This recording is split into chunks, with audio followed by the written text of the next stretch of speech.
তীব্র গরমে অতিষ্ঠ বিশ্বের নানা প্রান্তের মানুষ। গরমে পড়ছে যুক্তরাষ্ট্রের বহু অংশ। এই গরমে খোদ ওয়াশিংটন ডিসিতে দেশটির সাবেক প্রেসিডেন্ট আব্রাহাম লিঙ্কনের মোমের একটি মমিও গলতে শুরু করেছে।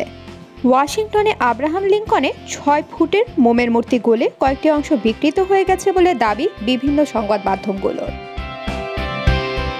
প্রকাশ্যে আসা ছবিতে দেখা যায় মূর্তিটির মাথার অংশ গলে গিয়ে সবচেয়ে খারাপ অবস্থায় রয়েছে। মোম গলে মূর্তির মাথার অংশটি পিছনের দিকে হেলে গেছে, তাতে পাল্টে গেছে গোটা মূর্তির আদল।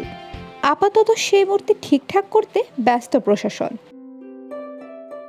শুধু যে মূর্তিটির মাথা বা গলার অংশই গলে গেছে তা নয়, মূর্তির ডান পায়ের অংশ গলতে দেখা যাচ্ছে। এর ফলে ডান পায়ের অংশটি মূল মূর্তি থেকে বিচ্ছিন্ন হয়ে সরে যাচ্ছে।